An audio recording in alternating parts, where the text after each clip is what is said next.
So you've finished up with arc 9 of Fee's Wild Child, and you've gone back and done the next right side row where we've put these really huge increases all the way down, and you've turned your work, and now we're going to work on the wrong side row with our short rowing in brioche. And so you worked up to the first cluster, and you're going to start out with brioche knit, and then we're going to slip one yarn over and knit one 5 times. So it's 2, 3, 4, and 5. Slip one yarn over, brioche knit, and now we're going to pop a marker on so that we can track our progress here. So I'm going to start with this fun marker. And then we're going to turn our work. Move my progress keeper. And on the next row, we're going to slip one yarn over and brioche knit 6 times. 2, 3, 4, 5, and 6. Do another slip one yarn over. And now we're going to bring the yarn to the front of the work. Pop a stitch marker onto our left needle. Turn our work. Now we're back onto the wrong side, and we're going to brioche knit and slip one yarn over 6 times. 2, 3, 4, 5, and 6. So you can see that we are 1 stitch, 1 brioche stitch, and a shawl before the marker. It's time to turn. Go. We turn our work. Now, I missed my yarn forward, but that's easy to correct. Just give it a wrap. You're ready to go. So we're back on the right side, and brioche knit, slip one yarn over 4 times. 1, 2, 3, 4, correction, 5 times, sorry. And brioche knit, and here we are 1 stitch before our marker again. Time to give it a turn. Turn our work.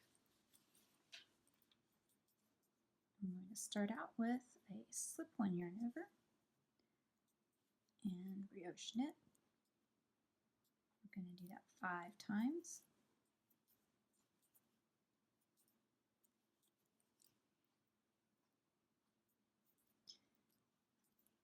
There we are, 1 stitch before our marker. We place another marker, turn our work back. Now you could do this without placing the markers if you prefer. So slip one yarn over 4 times, and this one yarn brioche knit 4 times. But if you choose to do that, you lose a few advantages. One advantage is that by having these markers, it's really crystal clear how many stitches you're looking at. So if you're beginning at brioche, it really is helpful to track which ones are prior brioche knits and which ones are slip one yarn overs, so that way you don't separate a stitch from its shawl. And another advantage is that if you forget to move your progress keeper on your paper, like I just did, you can easily go back and you can count your markers. Oh, I have 1 marker here, 1 marker, 2 marker, 3 marker, 4 marker. That means I've done 4 turns now on my wrong side. So when I look at it, I can say 1, 2, 3, 4 wrong side rows worked. There we go. So we're going to keep doing this, just short rowing back and forth in order to make a really pretty brioche fan as our end result here. And the nice thing about working with the short rows in brioche is that unlike doing German short rows or wrap short rows or any of those other types, you don't have to worry about wrapping the yarn, picking up stitches, any of that. It's because the way that brioche works with your slip one yarn over and brioche knit, there's always a little bit of a gap there. So when you come back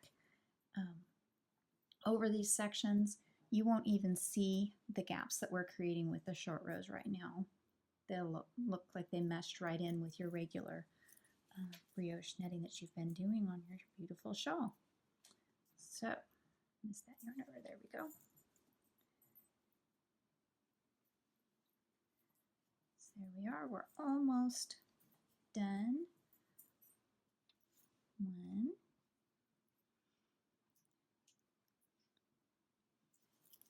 Turn our work.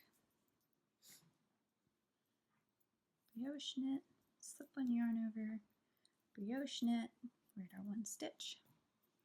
Put a marker on, turn our work. So here we go with brioche knit. And here we are, this is the one time where we're not going to leave this stitch according to the instructions. You're going to go ahead and work right up to that marker, yarn forward and turn.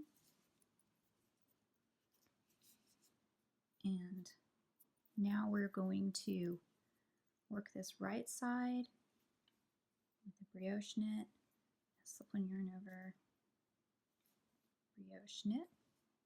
Okay, so now it's different. We're back at a marker again. Is now we're going to work our way across and just pop the markers off as we go so that they're out of our way until we get to the last marker on this side of our short rows.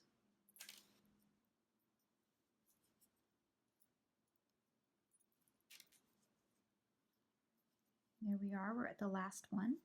So now we're going to turn. Okay, that was yarn forward at the end. Brioche knit, slip one yarn over, brioche knit. Now some of these are going to have like really big loops, and that's okay. We want that because at the end result, when you go to do your decreases and then we block this out, you want to have that extra in there. You won't even see it later anyway. So we're going to pop him off and brioche knit, pop him off, slip one yarn over, pop, brioche knit, pop, slip, pop, brioche knit, all the way over to our very first marker that we laid down right here. And then we're going to go ahead and slip that marker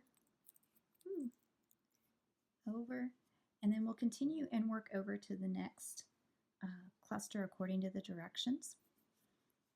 And the end result, when we come back, you can see they're beginning to grow now and form now, are these beautiful brioche fans.